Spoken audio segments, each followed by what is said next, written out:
Okay, boys and girls, today we're going to be reading Never Ride Your Elephant to School.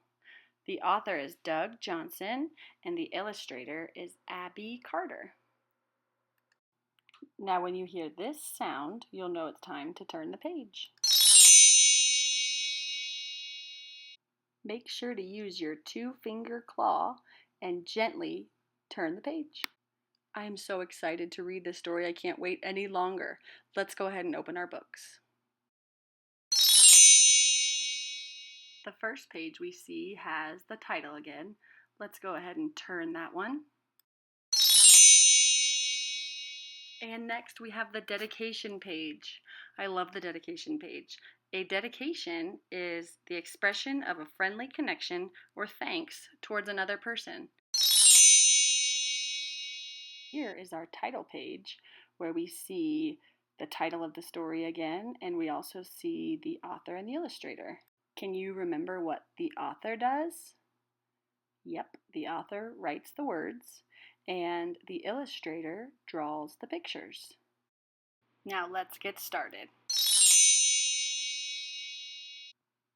Never ride your elephant to school. I always love to stop and look at the pictures. Here I see him all the way up high on top of his elephant. Look at the size of those feet. They're enormous. Did you know elephants have toenails just like us? If you do, you will have to tie him to the bicycle rack. After he gets loose, he will ride bicycles, which is hard on the bicycles. What do you think that means, hard on the bicycles? I can see in the picture the elephant looks very big. The bike looks bent. And look, this one has lost a part. I think that means the elephant is too big and the bikes can't handle all of her weight. I think a big elephant needs a bigger bike. When he runs out of bicycles, he will get lonely and try to find you. He will trumpet. Trumpet means to proclaim or say loudly. He will trumpet quite loudly while looking for you. This could scare some of the children, not to mention teachers. Let's take a second to look at the characters' faces. I can see that they are scared by looking at how the illustrator drew them.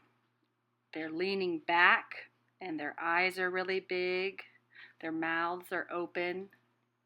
All of those things are telling me these people are scared. After your elephant finds your classroom, he will sit outside and cry. When you ask your teacher if he can come in because he's lonely, the teacher will think you're joking and say, "Of course."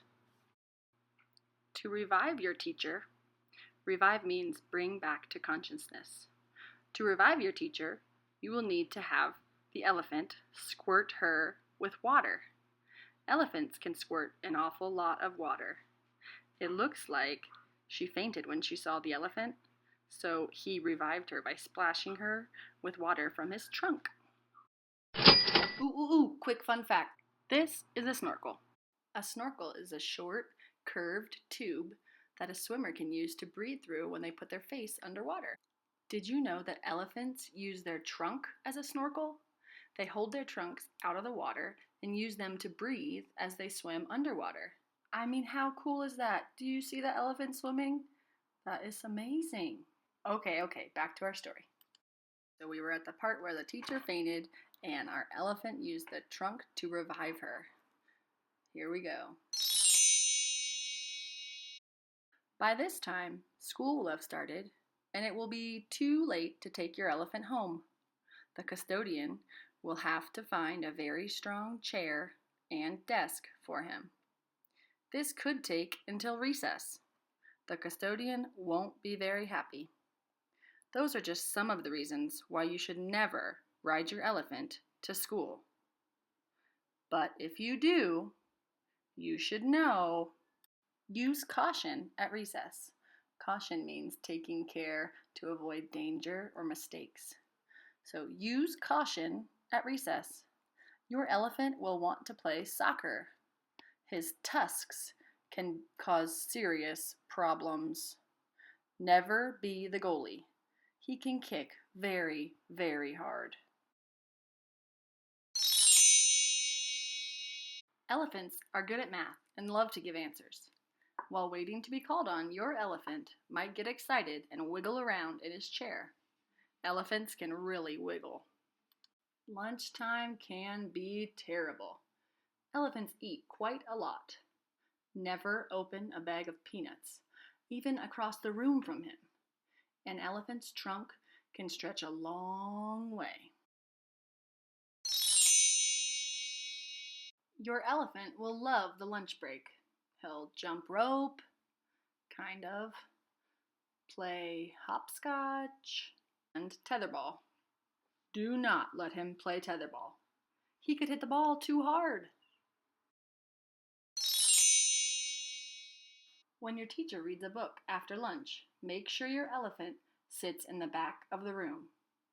If he likes the story, he'll get excited and flap his ears. This can cause a strong breeze or wind that might give the teacher problems. Sometimes an elephant can be useful. Useful means able to be used for a purpose. Sometimes an elephant can be useful, like when the school bully comes your way. Make sure your elephant is just around the corner. That way the bully won't know until it's too late.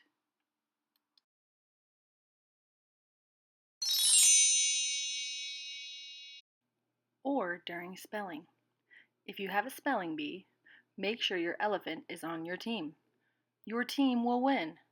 An elephant never forgets. He'll also be very helpful with tidying up. Tidying up is the same as cleaning up. He can blow chalk dust out of the chalk trays. Look out, you might be buried. Overall, I'd still say never ride your elephant to school.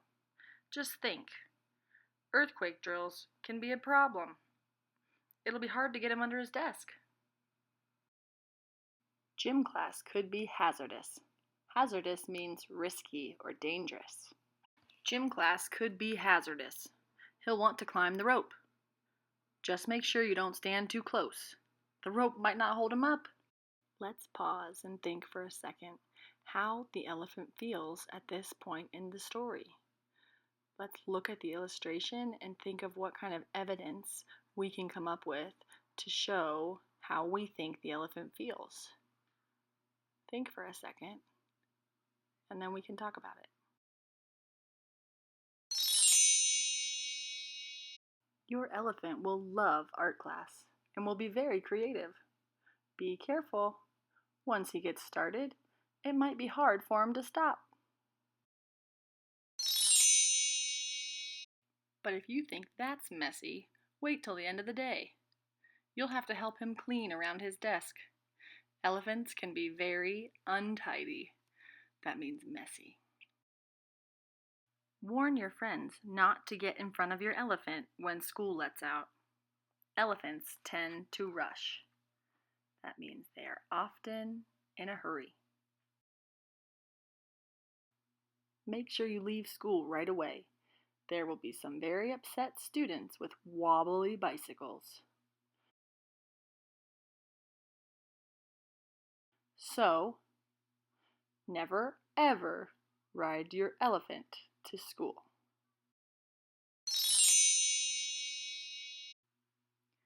Ride him to the circus instead.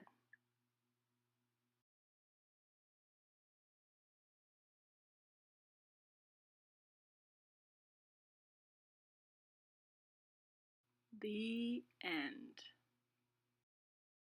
Boys and girls, I hope you had so much fun reading with me. Thank you for stopping by and keep your eyes out for some new stories.